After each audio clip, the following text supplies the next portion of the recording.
Baik, teman-teman, selamat datang kembali di GT Coaching Clinic ya bersama saya Bayu Asta. Tentunya saya selalu ditemani dengan narasumber yang biasanya pasti praktisi gitu ya. Kalau Pak Taufik nggak mau dibilang expert. Karena expert itu udah ahli terus kayak udahan gitu ya. Kalau Pak Taufik mintanya dipanggilnya praktisi, ya udah praktisi deh semuanya Iya, ya. iya, iya. Kita semua ilmunya harus update ya. Nah, hari ini di sore hari ini teman-teman kita ditemani oleh Mas Rahmat. Ya, Ya, Mas Rahmat, apa kabar? baik, baik. Baik ya, alhamdulillah. Alhamdulillah. Sehat ya. Alhamdulillah. Teman-teman juga semoga sehat semua. Nah, kalau ngomong kesehatan, saya selalu mengingatkan kepada teman-teman untuk selalu mengikuti protokol kesehatan yang sedang berlaku saat ini, yaitu adalah 5M ya, menggunakan masker. Teman-teman bisa lihat saya dan Mas Rahmat masih pakai masker nih, selalu ya kita.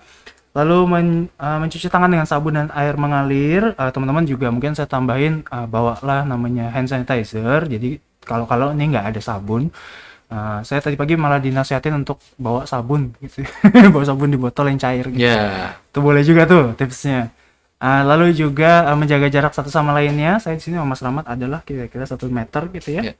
Lalu menghindari keramaian dan yang terakhir adalah mengurangi mobilitas. Jadi kita semakin ketat biar semakin selesai nih pandeminya ya.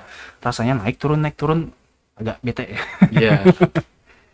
Nah, teman-teman, tentunya kalau dengan Mas Rahmat kita membahas soal digital marketing. Ya. Nah, silakan untuk teman-teman yang mau bertanya, ditunggu pertanyaannya di Telegram grup diskusi pelatihan GT Chat.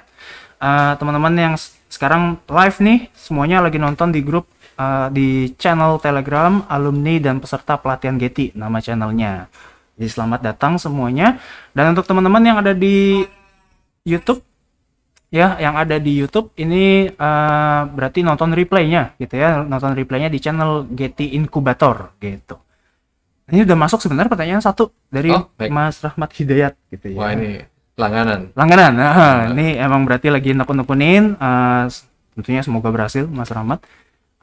Kalau buat konten di Instagram gitu ya, sebenarnya hashtag itu pengaruh banget gak sih? Algoritma Instagram saat ini sudah bener-bener nggak kayak dulu ya. Jadi dulu tuh bener-bener eh, orang banyak-banyakan hashtag sampai Iya. 20-30 hashtag gitu. Tapi Instagram semakin ngelihat kalau hashtag Anda nggak relevan dengan isinya gitu ya. Instagram akan menganggap bahwa Anda nih spam gitu. Anda nih merusak algoritma orang gitu istilahnya. Heeh. Yang harusnya kalau hashtagnya tulisannya hamburger, terus yang Anda posting oli mobil Sepatu. gitu. Mending ya sepatu, oke ya sepatu oli mobil yang jauh banget gitu dari Nggak hamburger. nyambung lah ya. Nggak nyambung gitu. Instagram ngeliat ini apa-apaan sih gitu istilahnya. Kok Anda bikin kotor istilahnya untuk Instagram orang. Kan orang ketika dia klik hashtag tersebut kan dia ingin lihat semua urusan hamburger kan, baik itu hamburger jadi, hamburger belum jadi, hamburger frozen, apapun itulah. Tapi tiba-tiba ada sepatu gitu. Nah, itu yang dan netizen juga semakin kritis gitu. Jadi ketika dia ngeliatnya apa sih, sama dia di report gitu kan. Ya. That's even worse gitu. Dan Anda akan mendapatkan shadow ban istilahnya, di mana Anda merasa kok postingan saya semakin dikit yang lihat Ya, itu Dan namanya shadow ban ya. Jadi teman-teman shadow ban. nggak dikasih tahu bahwa di ban, Ya, tapi nggak ngasih tahu konten gitu, kita nggak bahwa dimunculin. basically Anda melanggar community guideline kami gitu. Kalau udah parah ya akan di warning, akan di block, akan di segala macam. Tapi kalau bagi Instagram, Anda nih merusak tapi nggak melanggar gitu. Anda tidak melanggar, tapi secara etika Anda nggak bener gitu. Nah, itu di shadow ban sama Instagram. Itu malah kayak kita nggak tahu ternyata kita That's lagi. even worse nih. Itu parah banget, kita di shadow ban, turun view-nya turun segala macam. Dan emang kalau kita jujur aja, kita hanya posting itu aja segala macam, itu aja tuh view rate dari si Instagram aja, dari viewernya aja tuh berkurang, pelan-pelan tuh berkurang. Karena dia mengharapkan kita beriklan. Jadi emang Dia nih Instagram. jadi emang sebuah strategi dari Instagram tuh di mana dia menurunkan view rate karena dia nggak pengen orang main organik aja gitu. Istilahnya dia pengen sesekali kita ngiklan Iklan ya. karena Instagram udah baik atau Facebook apa satu grup ya, udah baik memberikan audiens yang segitu banyak awal-awal, tapi Anda tetap tidak mau beriklan istilahnya, Iya. itu akan diturunin view rate pelan-pelan. Mau Jadi nggak mau ya ini kan bisnis juga. iya, Ya. it's all about business lah. Di Instagram itu sendiri kan ya maksudnya dia kan free ya, kalau nggak kita apa-apain ya free. Tapi bener juga tuh Mas, saya juga sering kalau kontennya nggak sesuai, saya bahkan kadang-kadang sampai report. Nah, dan bukan cuma Mas Bayu, pasti di luar sana banyak orang-orang yang serupa yang menjadi satpam, dan itu sebenarnya yang diharapin oleh Instagram, karena medsos itu kan tempat orang bersosial. Jadi dijaga lah ya sama Betul. usernya ya. Seperti misalkan kalau Mas Bayu main tongkrongan mobil gitu istilahnya, R3 gitu, klub R3 gitu, tiba-tiba ada orang klub mobil let's say Dodge gitu dari Amerika yang sok-sokan di tengah-tengah klub R3, dia sok-sokan pamer, dia ngobrol sana sini, tapi masih mobil ya, tiba-tiba jangan deh ada orang jualan ayam bakar di tengah-tengah klub itu, ayam bakar, siapa yang mau ayam bakar, Mas, ayam mau ayam bakar, annoying kan, maksudnya Iya, lagi nongkrong, Ini analoginya maksudnya. analoginya orang lagi nongkrong klub mobil, tiba-tiba ada jualan ayam bakar. Mending kalau cuma ayam bakar masih bisa dimakan. Judi togel, kasino. itu analoginya. Jadi kalian ketika masuk ke sebuah hashtag, ke sebuah grup kalau di Facebook yang nggak sesuai dengan bidang, terus kalian keep on repeating gitu, itu kan annoying. Makanya jangan heran ada yang ini siapa sih kick gitu. Tapi kalau ngomong jumlahnya sendiri, tadi kan dulu banyak gitu. Sekarang masih harus banyak atau ada gak jumlahnya? 2 atau 3 gitu jumlah hashtag? Oh, hashtag yang sesuai aja gitu, baik 2, 3 gitu, that's fine. Kalau okay, emang gitu. sesuai 10? Ya sesuai 10 it's okay. Pokoknya jangan, karena kita suka mengada-ngada kan, jadi yang penting banyak, akhirnya copas-copas gitu istilahnya, pakai yang sudah pernah dipakai, dan akhirnya cross tadi ya pelan-pelan di shadow ban tuh akan kerasa deh nanti ke hari kesekian gitu. Jadi jumlahnya nggak ada hitungannya, tapi yang penting relevan ya. Ya relevan, dan normally kalau kita ngeliat dari brand-brand besar aja itu hashtag itu paling 1, 2, 3 gitu loh, nggak banyak amat juga. Dan basically kadang-kadang kita kan ATM ya, amati tiru modifikasi, apa yang sudah dikerjakan oleh para master atau para yang pasti mereka ilmunya juga pasti lebih tinggi gitu, dan untuk mengenal itu, dan mungkin mereka nggak butuh juga mempromosikan hashtag orang. Jadi banyak dari mereka membuat hashtag sendiri, itu yang mereka gaungkan gitu, rather than pakai hashtag orang gitu. Jadi semoga menjawab ya teman-teman pertanyaan dari Mas Rahmat Hidayat barusan. Ini saya mengingatkan kembali untuk teman-teman yang mungkin baru masuk, selamat datang di GT Coaching Clinic. Selamat datang sore-sore. Sore-sore belajar tuh kayaknya luar biasa dibandingin siang-siang abis makan siang, aduh ngantuk. Teman-teman silakan kalau ada pertanyaan ya, ada di grup Telegram, grup diskusi, namanya grup diskusi pelatihan GT Chat gitu. Teman-teman sedang nonton live di alumni dan peserta pelatihan GT gitu soalnya. Jadi memang kayak kepisah gitu ya. Emang ini sistemnya Telegram seperti ini. Saya sih sebenarnya juga agak aneh, tapi ya mungkin sengaja dibuat seperti itu. Jadi silakan ya teman-teman, ini bukan berarti menghalangi, tentunya malah membantu gitu. Nah, tadi saya sempat ya sebelum kita memulai, sebenarnya penasaran kalau teman-teman kan banyak nih yang UKM atau banyak juga teman-teman yang baru mulai jualan gitu ya, terus mau menggunakan media sosial. Seringkali kalau saya lihat orang jualan itu kan Mas, dia di Instagram naruh produk gitu ya, misalnya di story, terus dia pakai tulisan atau bahkan pakai emote ya, apa sih, stiker, stiker link in bio gitu. Nah ini mungkin teman-teman belum familiar, tapi boleh dong coba diceritakan sedikit link in bio ini maksudnya penggunaannya gimana? Dari bahasanya kan link in bio maksudnya link ada di bio gitu kan. Link ada di bio, dan akhirnya bahasa itu dipakai untuk istilah sebuah link website yang bisa menjadi link hub istilahnya. Link hub itu di mana ada banyak link di dalam satu halaman website tersebut. Jadi kita harus menyebutnya ini adalah website ya. Baik Linktree itu website, Milkshake yang sejenis Linktree itu website. Nah yang menarik adalah perkembangan si link in bio itu tersendiri. Dari awal Linktree yang sifatnya hanya link saja dan gratisan, banyak keterbatasan, nggak bisa di customize segala macam. Ya. Tiba-tiba perusahaan lokal, bukan perusahaan, ya banyak perusahaan lokal yang mulai mengadopsi Linktree-nya, and then mereka add on gitu, mereka mengupgrade si Linktree lookalike-nya menjadi lebih baik gitu. Contoh ada Desti Page di mana Kita bisa bikin sesuai dengan link tree tersebut, tapi kita bisa menambahkan video di sana. Jadi bukan hanya button aja. Kita bisa embed si video YouTube-nya, Teams-nya lebih bagus. Terus kita bisa naruh pixel dari si Facebook, yaitu script untuk trackernya di dalam situ. Jadi kita bisa tahu tombol itu mana sih yang paling banyak diklik, dan kita bisa menargetkan iklan kepada orang tersebut bahwa orang ini senang dengan tombol, let's say chat to WhatsApp langsung gitu. Nah, kita bisa mentargetkan orang-orang ini. Kalau di Linktree kita hanya tahu berapa klik aja yang ngeklik ini, berapa banyak. Jadi namanya apa? Desty Page, DESTY .page. Lalu ada juga dari grupnya Mas Denny Santoso, itu namanya Tribelio Page. Tribelio.page itu dia ada opt-in form atau mungkin formulir yang kalau orang misalkan ini paling cocok buat webinar, buat yang serupa itu di pendaftaran. Jadi di bawahnya dia ada formulir pendaftaran, orang bisa masukin dan kita dapetin database mereka. Karena ujung-ujungnya media sosial adalah crowd puller kan. Jadi seperti tadi kita masuk ke komunitas mobil, kita masuk ke komunitas memasak. Kita ingin dapat audiens mereka itu untuk sebagai calon audiens kita. Makanya paling relevan emang kalau kita jualannya oli mobil, tentunya kita masuk ke komunitas mobil. Kita jualan bumbu masakan atau jualan masakan itu sendiri, kita masuk ke komunitas masakan, komunitas memasak, atau komunitas ibu-ibu warisan, apapun itu yang masih related. Tapi kita butuh audiensnya. Gimana caranya? Oke, pelan-pelan. Pelan-pelan. Oh, iya. Tadi kita ngomong link in bio. Link in bio. Dapetin audiens. Jadi link in Caranya bio. Gimana? Oke. Link in bio hanya website. Isinya button aja. Ini website-nya bisa apa aja ya? Link in bio kan sebutannya kalau orang bilang ini halaman link aja. Padahal it's a website kan. Oke. Padahal itu adalah sebuah website yang cuma satu halaman. Yang nggak bisa, soalnya nggak bisa banyak link masuk di situ. Bisa. Maksudnya gini, di Instagram nggak bisa masukin link. Iya betul. Ya, jadi kita cuma bisa masukin satu link.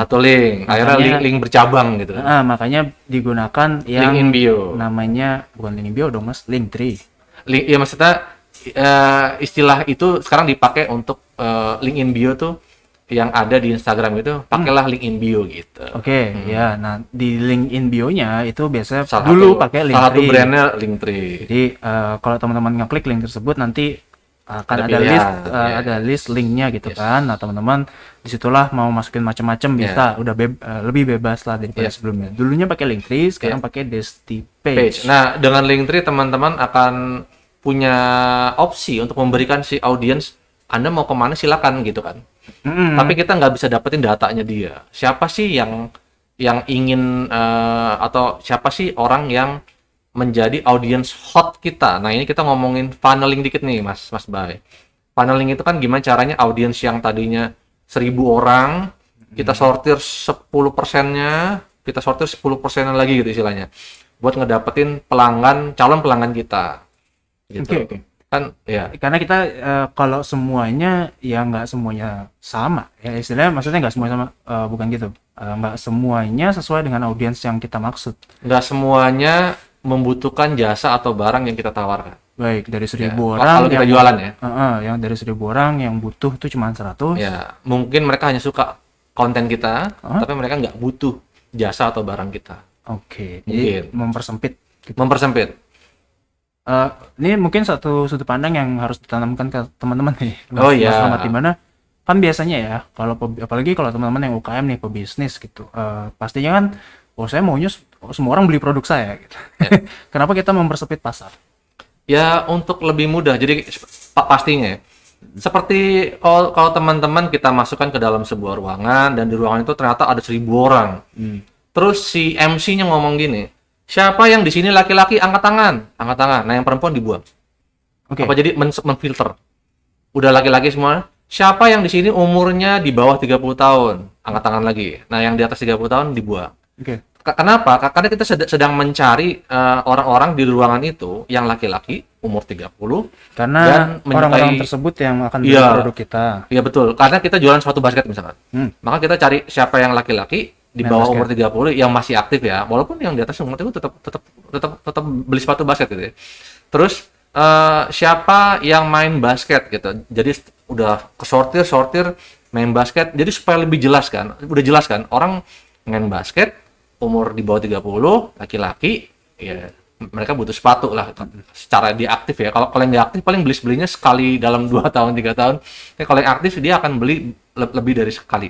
Udah, siapa yang main basketnya sebulan di atas 2 kali misalkan, angkat tangan. Oke, jadi kita sortir terus. Apa kita memfilter orang? Jadi kita nggak ngiklan ke orang yang nggak akan beli produk kita. Nggak butuh gitu, karena 50-50 kan. Kayak Jadinya lebih efisien gitu. Iya, karena kalau yang perempuan tadi di ruangan itu, bukannya dia nggak kita utamakan, cuman emang ternyata audiens kita di Instagram, di insight yang kita ngelihat, ternyata emang laki-laki utamanya. Karena konten kita misalkan basket-basket semua nih, dan yang lihat ternyata laki-laki, maka kita mentargetkan laki-laki dulu deh. Walaupun si perempuan bisa aja dia beliin buat cowoknya, bisa aja dia beli untuk diri sendiri, cuman rasionya kan kecil. Kenapa kita bermain di rasio yang kecil kalau bisa bermain yang besar gitu sih? Jadi tetap ya teman-teman harus bukan dipersempit, yang membutuhkan produk kita aja lah. Iya, gitu. diutamakan lah. Diutamakan. Jadi yang lainnya bonus. Kita nggak ngabisin uang untuk ngiklanin ke mereka kan gitu Exactly. ya. Ini ada pertanyaan dari Mas Haidar ya. Intinya pertanyaannya adalah mana yang lebih efektif dalam hal pokoknya kita pemasaran atau promosi gitu ya. Itu menggunakan influencer apa menggunakan ads?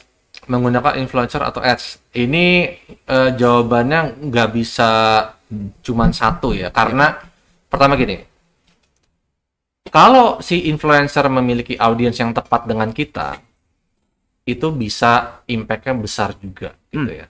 Sedangkan ads itu butuh waktu untuk menemukan yang namanya winning campaign. Makanya saya tadi bilang, kalau sekarang sama-sama nol ya, nol kita nggak tahu influencer seperti apa, dan kita belum menemukan winning campaign, mana yang akan Anda pilih gitu kan. Tentunya kalau mau cepat, carilah influencer yang audiensnya sesuai dengan audiens kita atau target market kita. Itu lebih cepat, itu cara cepat dibandingkan Anda beriklan, karena beriklan butuh winning campaign, tes AB, butuh waktu, butuh ilmunya. Jadi Anda bisa aja udah ngeluarin 3 juta, 5 juta dan boncos. Sedangkan uang yang sama Anda bisa oper ke influencer.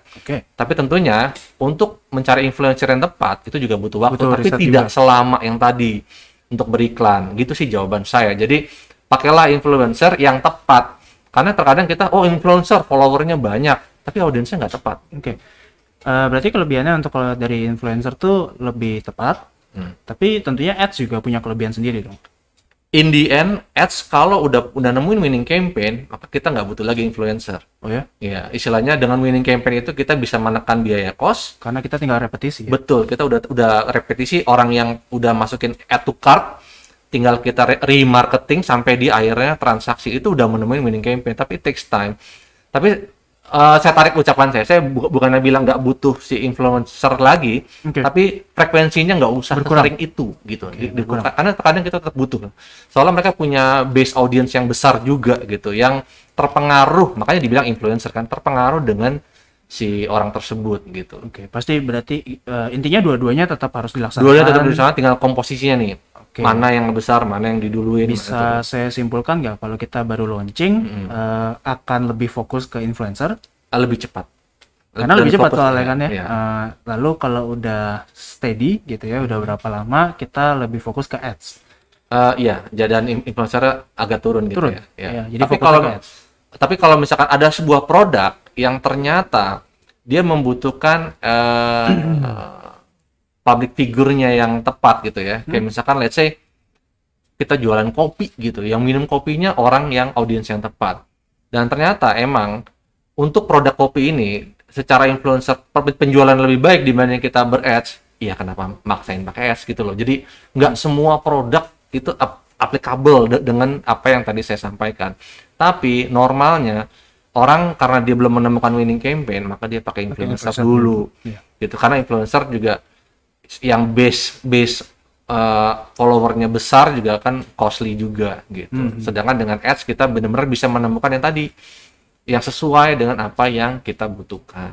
Audiens kita lah. Audiensnya tepat gitu. Sedangkan di influencer kan ya dia suka misalkan let's say dia suka dengan Raditya Dika, tapi belum tentu dia suka main basket gitu, ngerti nggak? Kita mau yang umur segitu suka dengan jokes Raditya Dika, tapi kita ingin cari yang main basket. Ya kenapa kita nggak pakai Arki Wisnunya sekalian gitu misalnya sebagai influencer apa harus ada Raditya Dika gitu misalkan. Tapi intinya dia lebih ini ya, lebih cepat publikasinya gitu kali ya. Publikasinya lebih cepat dan kadang kita kan dengan budget terbatas, kita butuh quick win gitu kan Mas, kita butuh penjualan langsung.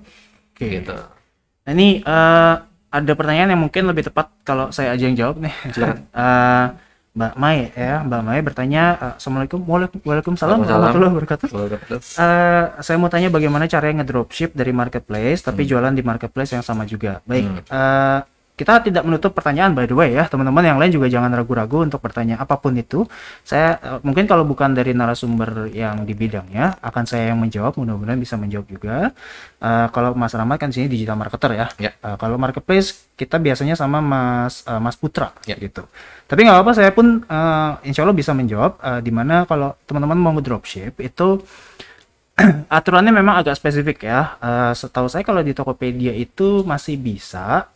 Dari Tokopedia sendiri maksudnya. Yang penting gini, waktu teman-teman ngirim barang itu ada opsi dicentang gitu ya, ada opsi centangan kirim sebagai dropshipper. Jadi prosesnya sebenarnya sama aja semuanya. Nah nanti dari situlah ada opsi untuk pengirimannya. Setahu saya gitu. Memang teman-teman kayaknya harus explore lebih dalam lagi, dicoba aja. Ada juga peraturan yang jadi masalah gini. Saya sendiri sebenarnya agak bingung belakangan ini soal dropship ya. Karena di Tokopedia itu nggak boleh, ada bilang peraturannya nggak boleh dari Tokopedia sendiri. Jadi saya pernah lihat begitu. Jadi nggak bisa kita misalnya Mas Rahmat punya toko di Tokopedia, saya punya toko di Tokopedia, nanti ada orang mesen dari saya, sebenarnya barangnya dari Mas Rahmat, kan gitu ya, dropshipper. Itu nggak boleh. Ada bilang peraturannya seperti itu. Tapi kayaknya saya masih sempat lihat ada tombolnya kirim sebagai dropshipper. Jadi saya agak bingung nih maksudnya bagaimana. Yang jelas kalau teman-teman udah centang itu, maka nanti opsi pengirimannya akan berbeda. Muncul menunya mungkin berbeda. Jadi di-explore di situ aja gitu.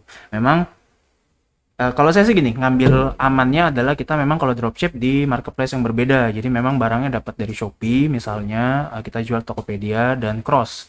Barang dapat dari Tokopedia lalu kita jual sebagai dropship di Shopee. Pastiin kotanya sama. Oh iya, kotanya sama. Kota kita sama kota si vendor dropshipnya. Oh iya, untuk biar ongkirnya nggak kena ya. Kenapa sama? Coba teman-teman pikir secara logika ya. Kalau kotanya beda nanti berarti ongkirnya bisa berbeda tuh. Karena ingat ya, ongkirnya nanti perbedaan biayanya kan kita harus cover kalau kayak gitu. Semoga menjawab Mbak Mai. Mungkin saya juga mengingatkan kalau teman-teman biasanya sih, ini biasanya ya.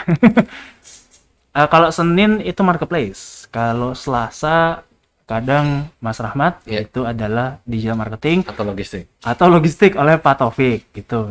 Di hari Rabu kita dengan Kak Cut biasanya yaitu membahas ekspor. Di hari Kamis kita membahas soal content creator ya. Di hari Kamis itu macam-macam. Kalau di content creator ini memang banyak pengisinya, nggak cuma satu karena dari bidangnya masing-masing kan beda-beda ya. Gitu. Copywriter aja gitu. Nah di hari Jumat juga tukeran antara Pak Taufik atau Mas Rahmat gitu. Silakan Mbak Mai. Nanti Senin ya kita ketemu lagi kalau gitu Mbak Mai ya. Kalau jawaban saya ini jawaban sementara aja gitu. Nanti akan saya tanyakan lagi. Jangan khawatir. Nanti hari Senin saya tanyakan langsung ke Mas Putra gitu ya. Oke. Mas Rahmat ada 2 pertanyaan nih, satu soal hard selling sama soft selling ya, lalu kemudian beliau sudah bikin pakai Linktree, benar atau salah? Saya sambil lihat Mas Rahmat nih pertanyaan dia, bedanya maksudnya hard selling itu apa, soft selling itu apa gitu. Hard selling itu paling enak dijual untuk ke pelanggan yang udah hot, atau dalam artian di sini dia udah kenal kita, dia udah kenal produk kita. Benar-benar kita langsung hard selling, kita langsung jualan aja. Contoh ya, kalau kita ingin mengajak orang menjadi sebutannya apa ya, kayak seorang member gitu ya. Misalnya kita gym nih, kita di bisnis gym ya. Apa sih gym bahasa Indonesia? Gym ya? Gym. Gimnastik, gimnastium, fitness center, nah gitu. Fitness center. Itu masih bahasa Inggris by the way. Itu masih bahasa Inggris. Iya sih. Tempat fitness, nah. Pusat kesehatan. Jadi rumah sakit, tempat fitness. Nah, fitness ini kita sedang mencari member ceritanya nih, Mas. Tapi mencari secara online. Oke, ya. Tentunya kalau soft selling, kita akan mengajak orang diskusi masalah kesehatan gitu. Masih soft gitu kan. Masih soft bahwa pentingnya kita membangun otot atau membangun muscle sebelum sebelum tiba hari tua, karena ketika tua muscle-nya nggak ada, maka kita akan menopang tulang berat segala macam dan seterusnya. Butuh muscle yang bagus untuk menopang berat badan kita lah, kasar gitu. Itu diskusi tuh, bisa webinar, bisa offline ketemu di sana, ketemu di tempat gym sambil dia ngeliatin gym. Oh, gymnya bagus juga ya gitu kan. Tapi ketika udah hard selling, maka yang akan ditampilkan iklannya atau mungkin promonya ada langsung, kalau Anda jadi member sekarang juga, maka dapat potongan diskon 30%, let's say something like that. Atau enggak, kalau dua orang couple menjadi member sekarang juga, yang satunya gratis, misalkan something like that gitu kan. Ada promonya. Ada promonya, langsung tembak, ada harganya biasanya gitu. Sedangkan kalau soft selling itu lebih kita ngajak orang untuk seperti follow dulu. Ya, untuk AIDA lah, sebutan awareness, ada interest, ada desire, sampai dia timbul rasa desire dulu gitu, di level interest sama desire itu. Nah, kalau gitu kan intinya ya, Mas Rahmat, kita bisnis mau jualan, ngiklan biar laku. Kenapa sih harus pakai soft selling dulu? Karena orang nggak senang dijual, ditawarkan barang. Kalau kita ke mall, tiba-tiba ada mbak-mbak udah bawa flyer, terus nyamperin kita. Tolak. Mohon maaf. Kita udah malas, walaupun disuruh, saya hanya mau survei kak, gitu, itu udah malas. Saya mau belanja, gitu, saya mau makan, saya mau have fun di mall ini, tolong jangan ganggu saya, gitu. Kayak tell story. Saya ingat tuh waktu itu lagi keluar dari toko buku ya, mungkin teman-teman saya suka baca buku lah. Keluar dari toko buku itu ada apa namanya sih, pokoknya badan internasional, UNICEF. Kayaknya UNICEF deh. Nah dia tuh minta sumbangan lah pada dasarnya gitu ya. Mungkin singkat cerita saya nolak gitu ya. Bahasa saya adalah enggak dulu. Terus dia bilang, enggak dulu ya mas ya buat bantuin gitu. Hello, jangan menghina lu ya. Ini bukan terus, akhirnya mungkin diharapkannya adalah, gue merasa, aduh sakit juga ya gue digituin, gue harus ini nih harus nyumbang. Yang jadi adalah saya nggak mau sama sekali. Akhirnya saya nggak suka sama UNICEF. Ini teknik yang harus hati-hati teman-teman. Nah mungkin membantu menjelaskan ya hard selling dan soft selling. Nah makanya kalau misalkan seperti itu kan kebanyakan mereka bikinnya event dulu. Jadi kayak misalkan bahkan Gramedia aja kalau mau jualan buku, dia juga terkadang suka bikin event apa, tiba-tiba dia jual buku di sampingnya, atau toko mainan dia bikin ada pameran, ada kayak cosplayan, kayak di tengah-tengah panggungnya ada tayo, ada segala macam, tapi di belakang ada mainan gitu. Jadi itu soft sellingnya adalah event itu, terus mainannya adalah untuk hard sellingnya gitu. Jadi dicampur gitu. Mungkin kalau UNICEF tadi mungkin caranya nggak gitu kali ya. Mungkin taruh aja kelepasan kali. Taruh aja anak yang kekurangan di situ dengan baju compang-camping gitu kan. Itu kayak terus dia bercerita apa gitu, terus tiba-tiba kita merasa kesian dan akhirnya kita nyumbang. Ada Steven Better kali gitu. Tapi mungkin juga anak dibawa ke situ kan, tapi dan udah diusir sama satpam kali ini, padahal ini anak saya. Kayaknya malah jadi kasus deh. Kan itu jadi pemanfaatan anak gitu ya. Tapi jangan ditiru ya. Tapi kurang lebih begitulah. Jadi masuknya soft, keluarnya hard, dalam artian di ujung dijual gitu. Tapi ngajakinnya tuh harus soft gitu. Karena sekali lagi orang nggak senang ditawarin barang, tawarin jasa apapun itu orang nggak senang. Ini disclaimer dulu kali ya. Saya bukannya sentimen sama UNICEF gitu, dan saya bukan berarti nggak suka nyumbang. Cuman caranya nggak pas gitu. Kita kan dalam mindset yang berbeda gitu, bukan terus gimana ya. Saya habis belanja, dalam artian walaupun belanja hobi, ditembak seperti itu ya mohon maaf kalau enggak, kan gitu, dengan sopan ya, jangan tambah bikin sakit hati sih. Kalau mau datang lagi monggo nawarin, saya bukan yang menolak selamanya kok. Seperti hal dulu waktu saya jualan properti, ada yang bilang masih numpang di rumah mertua. Nah itu kata-kata itu nggak boleh bang. Oh ya, ibaratnya gini, kita ingin ngajakin orang yang masih tinggal di rumah mertua untuk beli rumah kita, rumah yang kita jual nih. tapi kata-katanya masih numpang di rumah mertua, nggak malu. Nah itu soalnya merendahkan kan? Ya rendah banget soalnya. Padahal kan there's a lot of reason orang masih tinggal di rumah mertua, bukan hanya sekedar masalah finansial, tapi misalkan orang tuanya sakit. Exactly. Justru rasanya kebanyakan orang alasannya itu deh. Iya, jagain ibu. Pengen deket sama orang tuanya, jagain orang tuanya. Bukan hanya semata-mata masalah finansial, right? Karena itu kata-kata itu jangan keluar gitu. Jangan itulah yang lebih elegan dikit. Misalnya gini, memiliki rumah yang indah segala macam. Kenapa nggak gini? Namun dekat dengan orang tua gitu lah. Misalkan saya punya ide. Kenapa nggak kalimatnya ini belajar dari Mas Zae? Kalimatnya lebih enak aja. Ya udah maunya dia apa gitu. Ya. Maksudnya maunya si konsumen tuh apa? Yaitu misalnya mau punya rumah sendiri. Itu kan lebih enak ya. Iya. Apa langsung apa? Malah mending to the point. Mau punya rumah sendiri gitu segala macam. Tapi dekat dengan orang tua apapun itulah. Bisa dipikirkan lah. Nah, gitu. Jadi mungkin hati-hati teman-teman bahasanya. Copywriting ya nanti di skema 3. Sebelumnya untuk teman-teman yang sebelumnya udah pernah ikut berarti udah pernah lah ketemu sama Mas Zae ya. Itu ngebahas tuh kemarin kita banyak pembahasannya. Bahasa yang enak, bahasa yang enggak. Itu penting banget ternyata. Terutama ya copywritingnya, pemilihan bahasa. Mas Haidar mau tanya satu lagi, mau 10 lagi juga boleh. Cuman saya harus megangin Mas Rahmat biar nggak kabur. Hari Jumat lagi.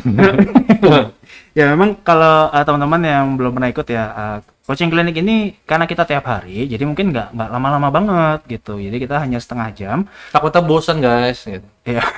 Setengah jam, tapi kan tiap hari ya. Jadi kalau miss ya udah besoknya lagi. Tenang aja. Dan juga teman-teman yang replaynya pun ada ya di YouTube kalau teman-teman miss out. Gitu. Tapi dipotong. Ada yang enggak? Ada yang enggak ya? Ada yang enggak. Kalau teman-teman niat kan siapa tahu gitu justru yang fullnya silakan. Tapi kita juga menyediakan yang udah di intis harinya aja. Oke. Tuh. Jadi mau tanya satu lagi, mau nanya 10 juga boleh. Nanti saya bawa ke minggu depan. Gitu. Sebagai seorang content creator itu harus riset dulu sebelum buat konten. Ya kan ya?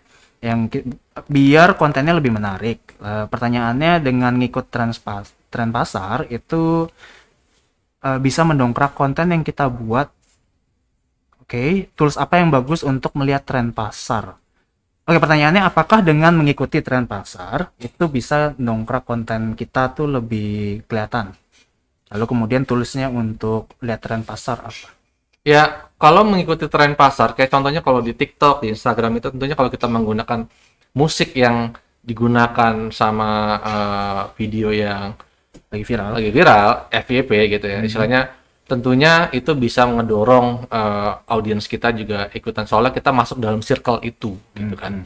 Tapi seberapa jauhkah kita harus mengikuti si tren tersebut? Tentunya ada koridor-koridor yang misalkan kalau gini kan nggak semua sama ya, kayak misalkan kalau dia emang FYP-nya adalah misalkan kalau di Facebook atau Instagram Reels itu misalkan dia ada lagu Korea yang pemandangan semua, tiba-tiba kita pakai lagu itu yang bukan pemandangan atau bukan sesuai dengan lagunya, mungkin itu akan merusak kitanya sendiri kan. Atau mungkin kita sampai kapan kita akan ikutin si flow itu gitu. Tentunya kita tetap harus punya balance ya. Misalkan saat kalau komposisinya 1:4 misalkan. Satu video saya akan ikutin itu, 3-nya saya tetap akan pakai core-nya saya. Misalkan core-nya saya tutorial. Ya udah isi dengan tutorial gitu. Yang satunya liburan yang sesuai dengan si FYP tersebut atau mungkin seperti itu. Tapi rumusnya selalu ATM ya, jadi amati tiru modifikasi, jadi nggak yang plek banget gitu loh. Maksudnya dengan plek banget ya, sekarang orang dapat, besok dapat, ujung-ujungnya Anda hanya mengikuti orang gitu, jadi ujungnya akan ada perspektif seperti itu. Anda bukan content creator yang oke banget gitu, kecuali Anda emang benar-benar teman-teman bisa bikin suatu yang emang put up ya, yang lucu banget ya, atau mungkin yang something different dengan apa yang sudah ada, that's even better sih. Mungkin masalahnya adalah kalau kita truly original udah susah banget sekarang. Truly original ya karena algoritmanya nggak seperti itu, algoritmanya tetap aja apa yang disukai orang gitu ya. Jadi truly original itu kan harus test market dulu, orang suka nggak dengan originalnya kita gitu. Jadi tapi ada yang bilang juga kalau mendingan just be who you are gitu. Tapi that's not truly right ya. Karena kalau kita sebagai seorang yang senang cerita sendirian, emang audiensnya sebesar itu. Jadi balik ke bisa jadi Anda mau apa gitu. Bisa jadi, tapi kita ya belum tentu.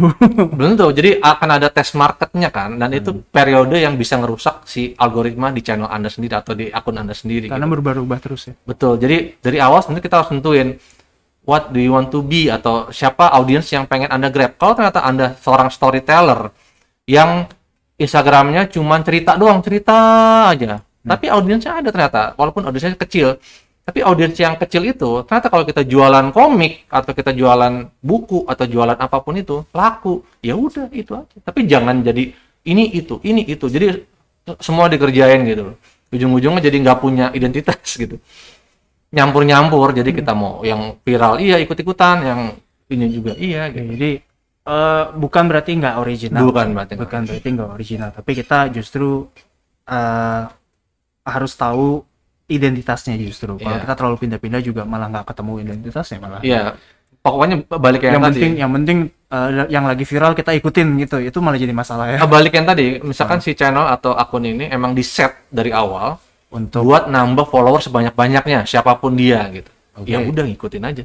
Ikutin si viral aja. goalnya aja begitu. Goalnya soalnya. begitu kan. Tapi kalau goalnya adalah saya ingin mencari pembaca komik yang ada di Indonesia ini. Karena Komiknya jualannya spesifik buku. lagi. Komiknya spesifik lagi, komik Jepang misalkan. Ya. Otomatis kan berarti yang di set dari awal ya begitu. Walaupun audiensnya nggak banyak, followernya nggak banyak, tapi followernya udah hot banget semua itu pembaca komik semua. Iya, dan Gitu itu kan. potensinya lebih dekat ya kalau mau Ini lebih mah dekat untuk beli ini gitu. beli ketemu beli. Karena emang udah spesifik hobinya. Dan nggak harus juga ngikutin yang lagi viral lagu pakai lagu, nggak harus juga gitu. Jadi mungkin perspektifnya kayak daripada dari kita dapat 1.000 orang tapi dari 1.000 itu yang beli cuma satu, Iya. mendingan cuma dapat 10 orang Iya. tapi 10 beli Dan repeat order. dan apalagi dari repeat order, Repeat gitu order. ya. Udah punya base customer banget. Oke. Customer base. Tuh mudah-mudahan tuh mindset yang bermanfaat tuh buat teman-teman. Iya. Mungkin pertanyaan terakhir yaitu soal toolsnya tadi. Ya. Kalau kita ngelihat tren pasar, itu toolsnya apa?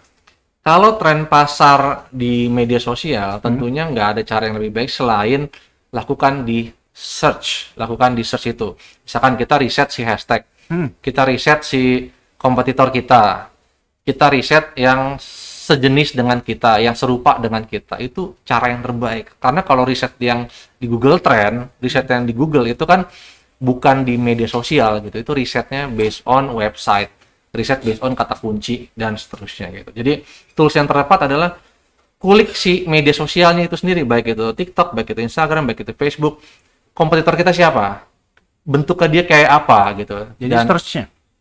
di kolom search itu, baik itu hashtagnya, baik itu kata kunci. Misalkan Instagramnya judulnya adalah hobi memasak. Kita ketik aja hobi memasak. Nanti Oke. akan keluar bread. Kita tinggal cari kompetitor kita siapa. Itu target kita. Jadi kalau kita udah ngalahin dia, and then next stepnya apa gitu. Jadi start from there gitu. Jadi, Use that search column. soalnya kita mungkin ya benar juga sih, kita kadang-kadang kejauhan mikirnya kalau oh ini ada tools apa nih gitu, padahal sebenarnya search dulu aja, paham dulu nggak lewat situ kali ya. Karena semua tools atau software di luar sana ini pakai algoritma yang sama. Sebenarnya Dia pakai algoritma. cara itu sebenarnya. Oh ya? Dia Sebenarnya sama nembak aja gitu. Dia nembak ke sini, terus dia cari gitu kan, kayak misalkan kayak di Tokopedia cari produk paling laris. Softwarenya dia nembak ke kolom sini, dia nyari, masukin kata kunci, dia keluar, dia tembak 1 2 3 4 gitu. Di filter. Jadi ya itulah softwarenya gitu. Itu dulu ya teman-teman, dicoba dulu yang di search karena sebenarnya hasilnya bisa sangat membantu gitu ya. Iya. Sebelum kita ya pasti ada lah ya tools Banyak, tambahannya toolsnya ya. banyak, ada yang bayar, ada yang gratis gitu. Bayar ada yang gratis, tapi itu dulu karena dari situ aja udah banyak banget yang bisa Banyak kita ketahuan, ambil. dan kalau kita membiasakan mencari di search, nggak usah jauh-jauh, maka kita bisa tahu yang paling pertama paling atas tuh yang mana sih, yang segala macam based on ID-nya kita, based on akun kita gitu, jadi ketahuan. Oke teman-teman, nah kita sudah di penghujung waktunya, memang Ya. kadang-kadang nggak kerasa ya. Iya. Sudah setengah jam, sebenarnya lebih dari setengah jam, bener ya mas ya? Yang di belakang udah lewat malahan ya. Tapi nggak apa-apa, saya biasa gitu. Offside, malahan offside terus. Apa namanya teman-teman, terima kasih udah datang di hari ini Getty Coaching Clinic. Jangan khawatir kalau teman-teman masih punya banyak pertanyaan, kita berjalan terus ya. Kalau Mas Rahmat mungkin di Selasa depan ya. Ya. Sepertinya kayaknya gitu. Tentunya kita akan ada pengumuman di channel maupun di grup diskusinya. grup diskusi pelatihan GT Chat. Jadi teman-teman juga yang belum join silakan join. Nih yang di YouTube nih yang lagi lihat replaynya mau join, mau nanya-nanya ya, terutama mau nanyanya yang jadi masalah kan, itu silakan masuk ke grup-grup Telegramnya, ada linknya di description. Lagi kita buka, ini mumpung lagi kita buka, yang biasanya adalah sebenarnya kita berikan untuk teman-teman alumni gitu ya, alumni pelatihan GT dan juga UKM-UKM binaan. Itu memang sebenarnya ini biasa kita buka untuk teman-teman gitu. Untuk teman-teman yang mungkin tadi di awal kelewatan atau bagaimana ya, agak skip gitu, itu replaynya ada di YouTube, channelnya namanya GT Inkubator. Jangan lupa subscribe. Kita juga udah ada playlistnya, silakan di save playlistnya juga boleh, itu saya udah set publik loh itu. Jadi kita selalu nambah tiap ada selesai dari produksi, kita langsung masukin di situ. Teman-teman mau lihat replaynya itu udah padat sekali informasi, ilmu dan macam-macam gitu ya. Jadi untuk sesi hari ini, again terima kasih teman-teman. Saya sebelum mengakhiri tentunya mengingatkan kembali untuk teman-teman mengikuti protokol 5M ya kesehatan yang sedang berlaku saat ini, yaitu adalah menggunakan masker, mencuci tangan dengan sabun dan air mengalir, menjaga jarak satu sama lainnya, menghindari keramaian, dan yang terakhir adalah mengurangi mobilitas dan interaksi. Mas Rahmat, thank you banget. Thank you Mas Bayu. Ya, udah spend time sama kita. Lagi nanti. Sampai ketemu di minggu depan lagi gitu ya. Ya, Untuk teman-teman juga thank you dan sampai ketemu berarti di hari Senin kalau kita kalau teman-teman masih mau ikutan ya tentunya masih mau lah ya. Di hari Senin silakan join kembali gitu. Jadi saya ucapkan terima kasih dan assalamualaikum warahmatullahi wabarakatuh. Waalaikumsalam. Thank you.